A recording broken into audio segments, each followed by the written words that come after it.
first of all, I want to thank you, Gesine and Carolina, and welcome you both to our Zoom conversation, which comes together with your duo expo at the gallery. This expo with the title DOMUS DOMI is part of our Table for Two expo series. For us as a gallery, a Zoom conversation is a very visual way to stay connected with our artists. And our goal is to share these conversations with a wider audience of art jewelry lovers. Gesine and Carolina, I invite you to imagine yourself sitting together in front of each other on a table for two. Let's talk about the meeting of the works that both of you created, in fact, especially for this exposition. Where is the overlap? Is there a match? Can we define the connection? Or is there an interesting mismatch? Let's find out, and I invite you to both to start the conversation. All right, Gésine and Karin, lovely to meet you both again via Zoom this time. And I'd love to know a lot about your work, Gésine. I've been an admirer of your work for quite some time. Been following you on Instagram, of course. But now meeting you in the flesh and meeting your jewelry pieces has been extraordinary. It's been fun. It's been really interesting. I've seen your pieces and they talk to me. They talk to my pieces as well. But I'd like to go back to the very beginning. When I'm talking to another artist, what really interests me is that process. Where does it all start? How does a new collection start? I mean, the thinking, the drawing, the dreaming, the writing, the experimenting. Can you tell me a bit more about your process? Wow, thank you for this question. This is exactly what I also wanted to know from you, because I think this is really, this is really the most fascinating if you can have a little glimpse in the world of another artist. And yeah, you're so used to your own world, but then there's so many ways in the end to work and to start to work. Okay, also a short thank you to the Gallery Beyond for this invitation. I'm really happy about it, and I'm also extremely happy about the match with Carolina. Because I think also just this way of working, it seems to me that there's a very much a similarity. But I can only talk about myself, of course. There is not always the same way of how a work starts, I would say, answering to your question. It's every time a new adventure. But I need some ingredients in the end. And I think there, what I can talk about that. So on the one hand, I really need an idea. I can't just experiment with materials.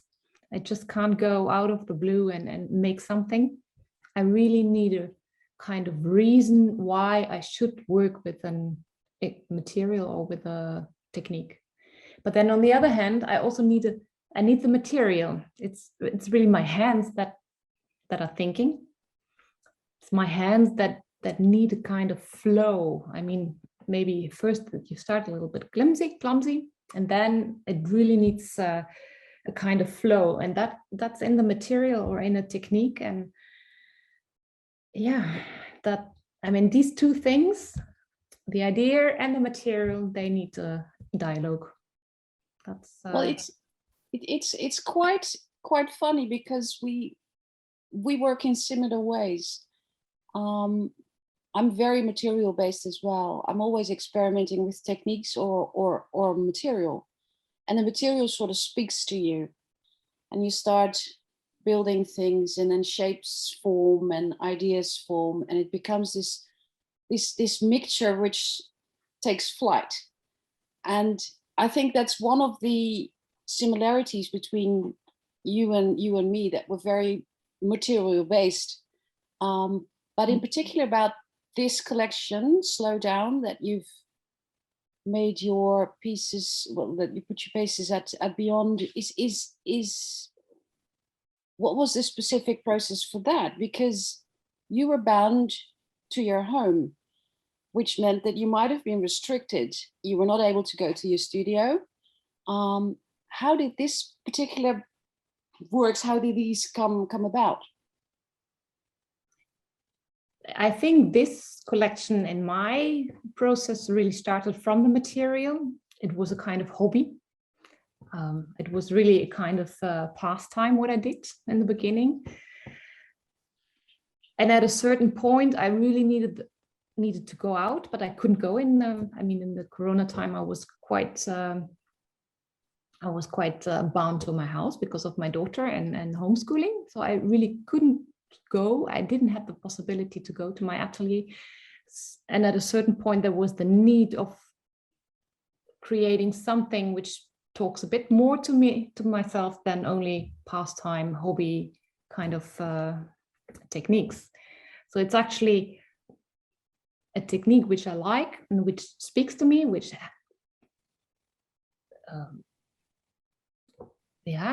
keeps me calm, which has a very comforting element in it. Needed a way to be also expressive, and that was actually what started at home then. So it's on. So at that in this particular technique, or in this particular collection, it was really like starting with a pastime and then finding a way to express more and what to express. That was really a process over time, because in the beginning it was just like that. It was just passing time, but then it needed to become more. So I really needed to find out what I wanted to talk about. What is it? Yeah, and then when you really, at that point my head starts, and then I need direction, because I couldn't just do anything or experimenting only with the material or technique. Then I need images, then I need an idea. Yeah.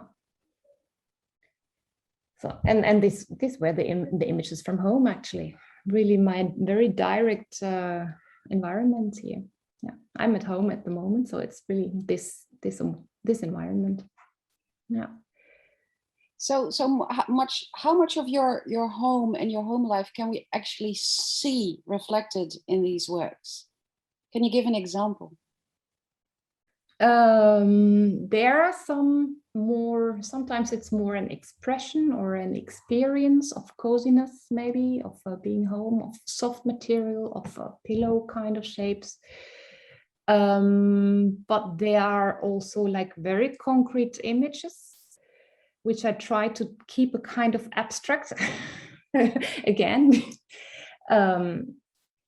like little things like pavement. And I'm showing this because I know that you have this in your work as well, and I would like to know more about that. So this is going to our teeny tiny garden. There's one piece which has this herring grate floor, and that's actually a pattern. I looked outside, it was the sunlight going on it, so I was looking for something which really was reflecting this light, of this game of light, and the pattern. So that's one thing. Another thing is the fishes in house here, things like this, but then trying to keep it in a kind of abstract, also to keep it in a kind of pattern in a way of repetitive, like it's an image, but it's repetitive, like the technique itself, what I wanted to express a bit. Yeah, from there. It's really funny that you're showing me your garden and the pavement, because as you already said, I have very similar inspirations. I have a piece that was inspired by my bedroom floor, actually, because in the past year and a half, I've started renovating my house, and I put down my own floor, just sawing bits of recycled pallet wood by hand. and painting them. And it's a similar pattern to your stones. It's a herringbone pattern. It's very repetitive, and somehow it emerged in my work as well, just as it did with you, which is truly amazing, actually, that we have. Well, that's, you know, that's so similar. It's really striking, actually. It's Striking, really striking. and it is a pattern that you sort of, whether it's consciously or not consciously, you see it every day and you walk on it. It's the floor beneath your feet. And then somehow it transfers to your hands and in a piece of work, which is, anyway, I find it quite bizarre, actually, that we both did the same thing. But I don't have goldfishes though, so, but. No, but you have other patterns, and that's what I think is very striking. I've never worked with patterns in my life before, but at a certain point now, it became the entrance for new work. And I can somehow see this in your new collection as well. You have some more patterns in that way, which are coming back. Can you tell me or us a bit about that also? A lot of, well, the works that I created for Galerie Beyond are, you can sort of split them in two. There's a couple of pieces that are very pattern oriented. One is the herringbone pattern, and the other pieces come from a collection of vintage kimonos that I collect. Well, I'm not really collect, but I just love old textile fabrics. I love the feel of them, the smell of them, the story behind them. People have worn them and have mended them again. And so I have a box full of Chinese, Japanese silk kimonos. And sometimes I hang them around in my house, or I make pillows out of them. And then I started researching these patterns, and especially Japanese, they're extremely good at matching patterns that totally clash. I find that very hard to do myself. I'm not good at using color. I'm not good at using patterns, and especially not at clashing patterns. You know, I wear black, always black, very simple. My house is quite calm, same colors. But I really admire how these Oriental patterns have that striking combination, and it always works. You can also see it in African patterns. When you see some African women walking around in traditional costume, it's like bright yellows and oranges and reds and stripes and dots and everything, and it just works. And I can't do it. But I tried. I really wanted to create pieces that are more extrovert than the ones I've made before. And the way to do that, I thought, was to be more experimental with color and with pattern. And the Japanese patterns were just there. They're here all over my house. And so they reappeared in my pieces. Maybe my Asian background, I'm not Japanese or Chinese, I have an Indonesian background. Maybe my Asian background had something to do with it. I'm not sure. Some of the pieces have patterns that were translated from parasols, Japanese parasols. You see them a lot in fabrics or in paintings. And you see them back in the, you can see them back in the pieces that I've made. And not just the pattern, I started playing with heights. I didn't want them to be two-dimensional, but I wanted to make them three-dimensional. So I'm a builder. In most of the work I make, I build. It's always piece by piece, another layer and another layer and another. So basically that's the Japanese influence. The other pieces I constructed when I've been renovating, and I was doing demolitions, and behind a wall found a wooden panel which was covered in paint, layers and layers of paint. And again, these layers tell stories of the previous owners of this house, the previous caretakers, people who lived there. And there's a layer of very old yellow and a layer of blue. And I thought, okay, well, let's just honor the wood as it is and try and give it a new meaning by adding my specific characteristics to it and create a new identity, make it into a new piece. So that's basically the two bodies of work that were very directly taken from my own home. I found it quite interesting what you just were telling about the patterns on one side, the Japanese patterns, but that you're a builder, that you're always constructing.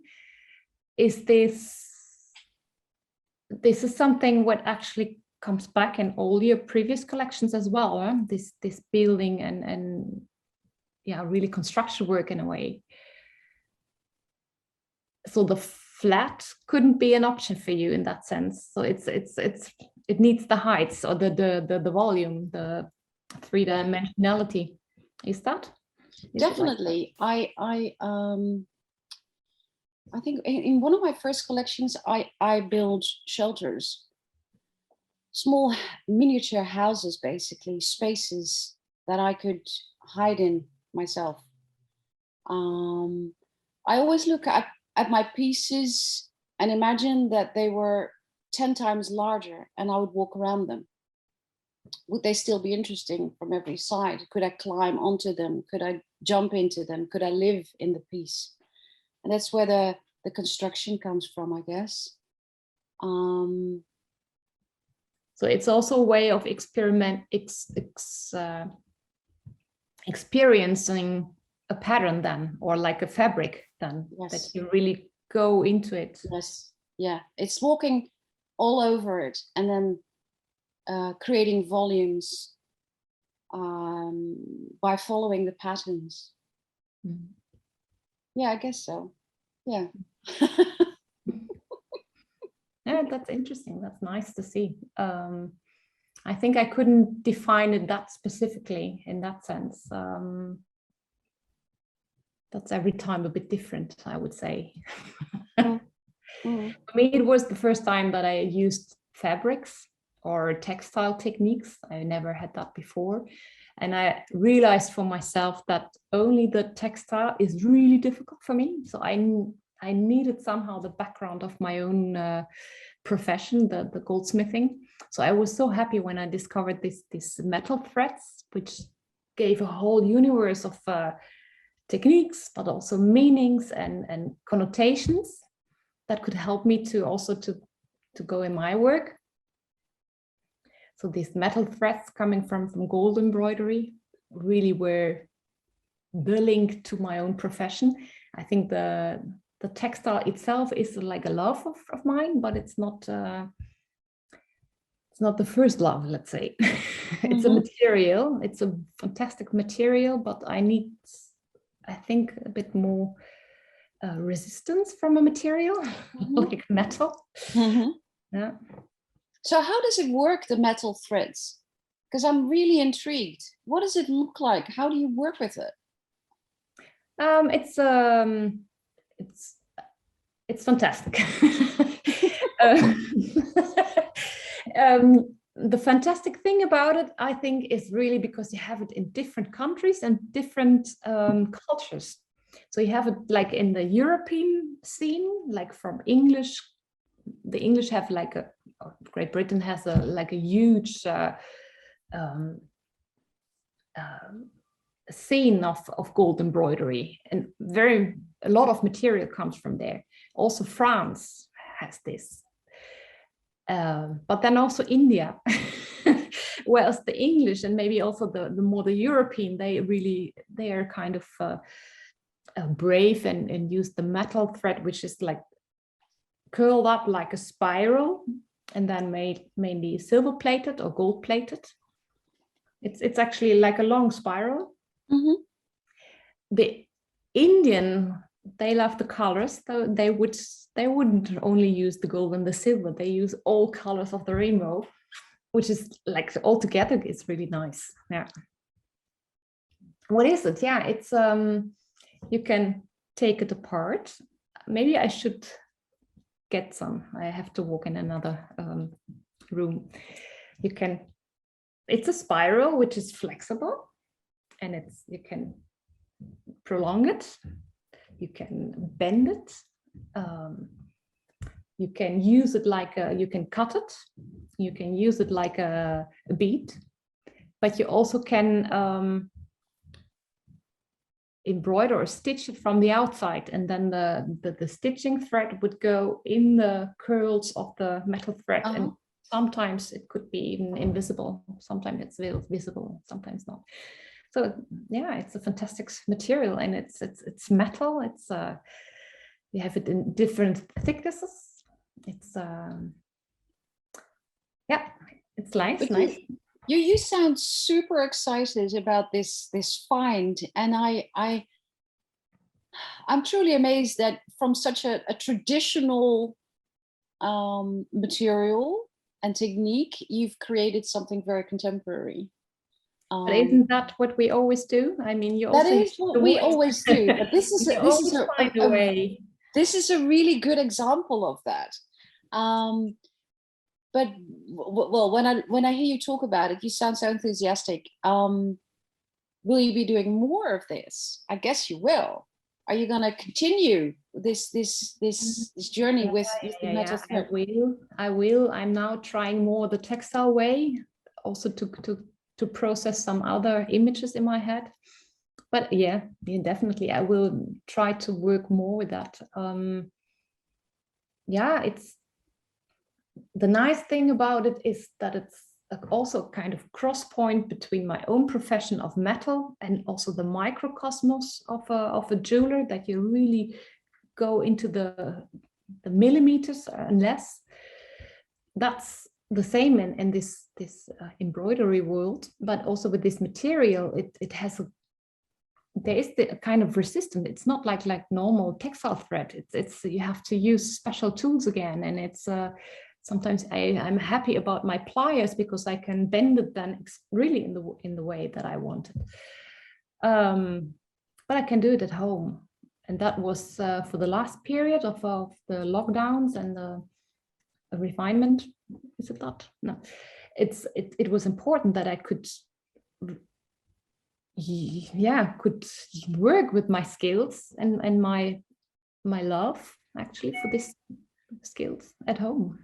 Yeah, that I think that was the most thing. Oh yeah, and also if you try to research a little bit longer, then you find many examples of it's called Canatia jewelry. It's a whole era that it makes a link to filigree works. Mm-hmm. Actually, it comes from embroidery.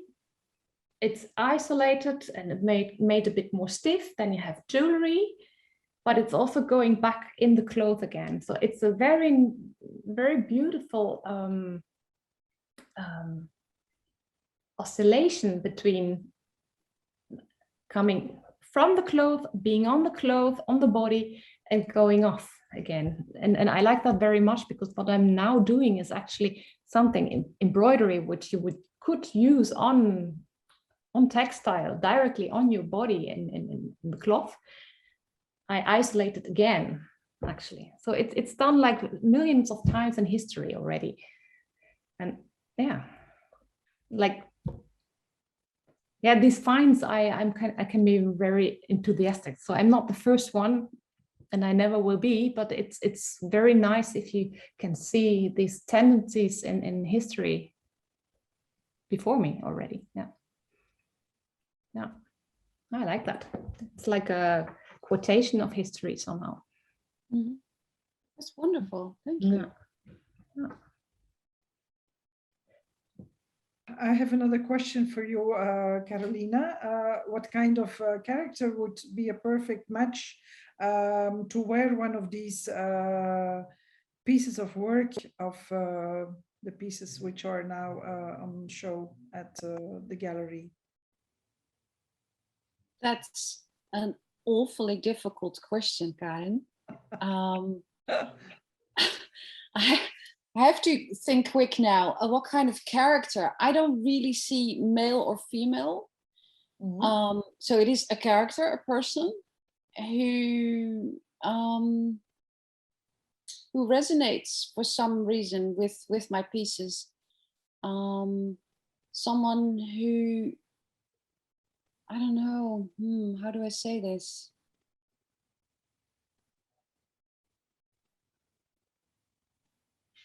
Someone maybe who feels that the piece is like an amulet, a piece that will bring them strength or luck. Someone who understands my language, the way I use form and shape. Could be someone who likes architecture, or someone who likes fashion or contemporary art. Don't know, but no gender if it's up to me. Yeah, nice. Yeah, I was wondering, like, maybe with this in mind, what you just said about the wearer, I was wondering in how far, I mean, your works are very personal. What you put in it, it's your personal experience and story. It's inspiration drawn from your personal world at the home in this collection. How important is it for you that your story also goes with the piece, or is understood, is readable in the pieces that you make? I'd like to keep a lot of my personal reasons for making a piece. I like to keep them personal and private. I won't tell everything about why and how and what something means to me. It's the engine from where I make and how I make a piece, and that's the finished result. And if someone else feels something with it as well, and maybe connects their own story to a piece, then that's perfectly fine with me. I think wearable objects are, what do you call them? There's a beautiful word for it in Dutch, but hey, I'm looking for the English one now. Bezieling. Animation. I think it is, you know, everybody adds something to a piece. The maker does. I put my own experiences in it, and then the next person who will wear it and cherish it and hang it up in their house, or maybe, I don't know, wear it on their body, will add something else to it. So it's not that important that the person who will buy or wear my pieces completely understands why I made it and where it is from. What is that like for you? It's a very difficult question indeed. I'm thinking about this when I'm making pieces, because I think a bit should be, like, a part of my work should be universal. I mean, there is this personal part, and that's my motivation why I make something. And that's a little bit what you say by yourself as well. I don't care. I don't want people to know my very inner personal world. That's not so much important, but I think it is important that some of the intention goes through, that something is universal. And about this universal part, I'm really thinking very carefully, actually. That's it's images that are recognizable, that gives context. So I'm thinking very much in contexts. And for me, it's not only an image, but it's also a technique, a shape. Everything has a context. And I'm trying to use that in a way that someone, even though it's his own story or another story than mine, but some elements should be universal and taken also, or reach the wearer or the next owner of a piece. Yeah. So there's an overlap, and I think in some things it's important for me that it's transmitted, let's say. Is that for you as well, like this? Or yes, it's the same. It is the same. It's a connection. It is, you put so much of yourself in it, and if the piece is good, then someone else will that special person will pick the same vibes up from it as well, and you will connect through that piece with someone else. It's just, it's a matter of aesthetics, I guess. If you don't like big wood and silver and painted pieces like mine, then you don't like them, obviously. But I have my own preferences as well. Some artists' work you really, really love and you would like to own them, and others you think, okay, that's, it's beautiful, but it's not for me. And I think, definitely. yeah, but that's the thing of taste, right? Yeah. I think, I mean, in the beginning, we've been talking about some images which are coming back. In your case, the floor or the building, the kimonos. That could be a very universal language that everybody can recognize. Is that important for you, that these images are reaching the spectator? No, I think it's not that important. I would What find I'd find it really interesting. I'd love that if someone would say, hey, this pattern, I know this, I have this as well, or maybe at my mom's house or wherever. So it's recognized and it's universal in that sense. But for me personally, it's not important that someone feels it the same way as I do. That's up to the next person, it's up to the one who will wear it. Yeah. I guess I try not to think about that too much. And you?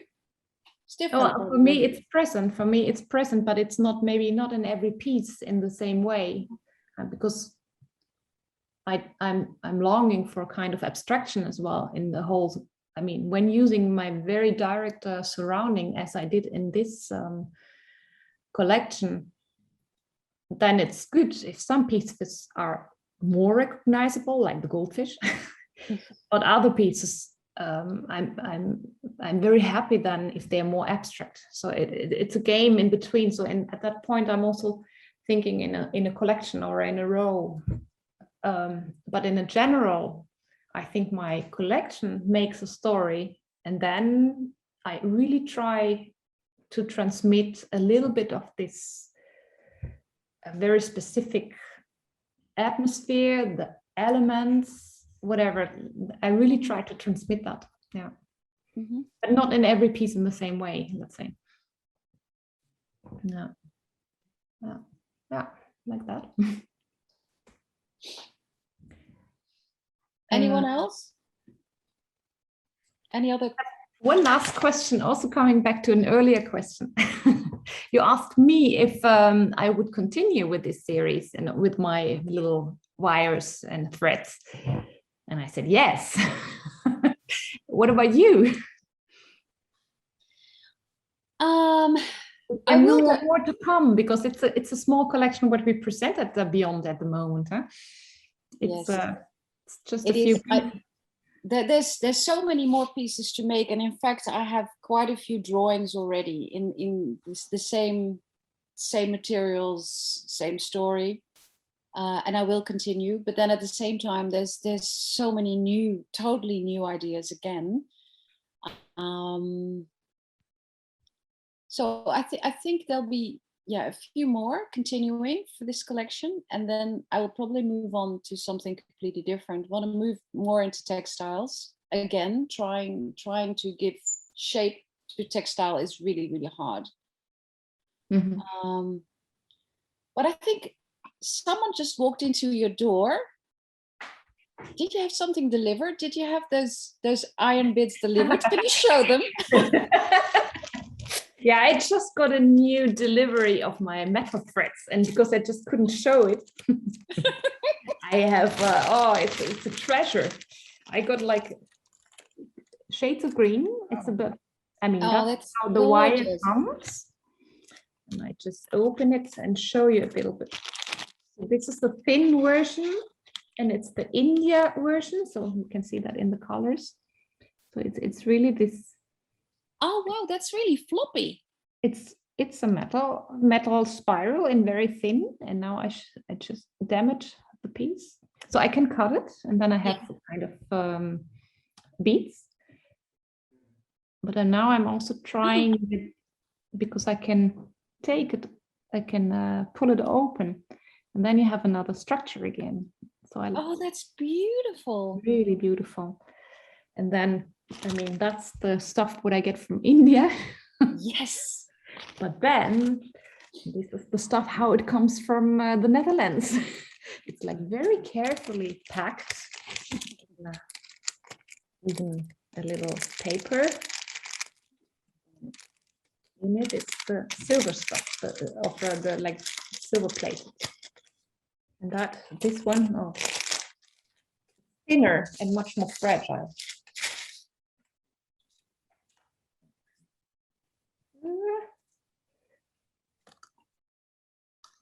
Oh, that's beautiful. I mean, it's thinner and it's more flexible. Yeah. This is also a little bit thicker, and it's real silver plated, which means again that I can color it in the goldsmithing way. So I can even use the shiny silver one, but it also will oxidize. Yeah. And I can oxidize it on purpose. Yeah. That's wonderful. It looks like you're holding up silver spaghetti. Yeah, I would love to use it like a necklace or something. Yes. It's much too fragile for that. Oh, it's gorgeous. Thank you. Thank you for showing. Beautiful. Yeah, it's fantastic. Fantastic stuff. So that's the fascination. Yeah. Like a very small question for both of you. If you could choose one word which expresses the emotion about this series of work, what kind of emotion the series of work, the first word, what pops up in your mind, what would this word be? Can I use 2 words? Yes. This is also... Well, what's really weird is that quiet rebellion pops up. Okay. It's still my very calm and zen-like work, but all the back sides are painted in a fiery red, which is sort of the rebel, the one that has enough of staying at home and not being able to travel. Yeah. So there's sort of 2 sides of it, which is me. It's very me as well. The quiet rebel. Yeah. And you, Gésine? I think for me, is it an emotion? It's not so much an emotion, but a mindset, and it's really my title of my work, which is Slow Down. Yeah. That's really how I experienced the whole last period. Yeah. It's a mindset where I need to work. It was a mindset to be able to bear everything. It was a mindset which you also need for our kind of work anyway, but especially for my needle work, because it takes hours. And I think it's healthy to breathe in and out, and that's in it. Okay, thank you, Carolina and Gésine, for this conversation. It was nice and very interesting. I'm very happy with the exhibition, and very happy also that I could bring you together, and that the match was also good for you, because I always I'm the matchmaker, but then you never know in the beginning if it really works out that well. Thank you so much. Thank you, Karin. Okay. Thank you. See you soon. Bye-bye. Bye. Bye. Bye.